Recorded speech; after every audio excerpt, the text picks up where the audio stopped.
Assassin's Creed was too big to fit into just a couple of games, and Ubisoft asked us to do a comic book that expanded on that, and what we're doing is making up new stories and playing in their world. Assassin's Creed The Fall is a new chapter in the Assassin's Creed story. The main driving force behind creating the comic book was to open up the universe, to introduce some new characters, to introduce some new locations, and at the same time have them fit snugly into the universe that we've created. Initially, it made sense to develop a story based on Ezio, who's already a very popular character in the Assassin's Creed universe. And then we decided that it was actually more interesting for us creatively to work on a new character and a new timeline and open up the universe a bit and do something that was new rather than just a retread of what had come before. Assassin's Creed The Fall is the story of Nikolai Orlov, who is one of the only assassins we see in turn-of-the-century Russia, and his connection to Daniel Cross, who is an ancestor of his in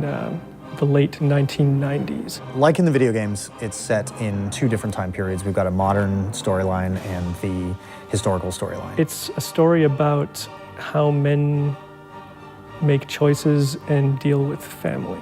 We were given a list of potential time periods to choose from. It wasn't a limited list. I mean, we could do everything we wanted, but when we were looking through the list, Tsarist Russia really kind of stuck out to us. The mood of the 1917 revolution was thematically very close to the mood of the story we wanted to tell. The Assassin's Creed games have always been about times of great social and political change. That's one of the themes of the games. And that was a very tumultuous time in Russia leading right up until the Russian Revolution of 1917. Well, as we researched the revolution and some of the interesting historical figures in that time frame, it was hard to not notice some of the coincidences there in terms of characters who were assassinated or political intrigue and that sort of thing. When you're doing something that's set in an actual historical place and that's dealing with real history, it's really valuable to go to the actual place and experience it for yourself. You get a sense of a place and its people, and you bring that home with you and incorporate it into the work in a way that you couldn't anticipate. So we went to St. Petersburg. We took lots of photographs and did lots of drawings, and basically just being there and soaking up the culture and getting a feel for the place makes the book feel so much more authentic. There are influences from the trip that crept into our plot and the page layouts and the story and even the color palette. On est parti un peu avec des images Épinal en tête et on s'est rendu compte que l'atmosphère était réellement différente des clichés qu'on pouvait avoir sur la ville. Moi, particulièrement en termes de lumière, je ne m'attendais pas du tout à me retrouver dans une ville aussi européenne. Working with Nadine has been fantastic. She's a super talented colorist, and it's really exciting when we see the pages that we've done in black and white come alive with the color. It's kind of like Christmas when we get the colored pages back. We have a certain concept in mind for palette and lighting, but you never know what you're going to get, and Nadine brings something to it that's lush and more saturated and beautiful than I think either of us had anticipated.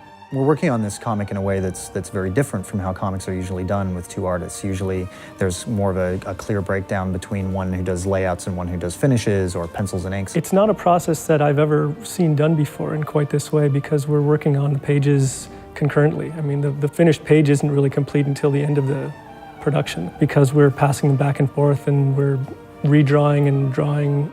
It's a constantly evolving and changing piece of art. It's very organic. It's exciting to see the whole thing come together. You know, suddenly it feels like a real comic. I'm extremely proud of the final product. I think they've done an incredible job, and I'm hoping that everyone out there will agree with us that this is, you know, a really worthy addition to the Assassin's Creed universe. I'm proud of this project particularly because we've had so much creative freedom with it. Ubisoft gave us a world to play with and let us do almost whatever we wanted. The interesting thing about Assassin's Creed is that, you know, we have the entire, of human history to draw from, and so the number of stories that you could tell, the number of characters you could use or create is almost limitless. So it would be nice to go back and play with, some different characters in a different part of the world and different cultures and religions and see what we can come up with.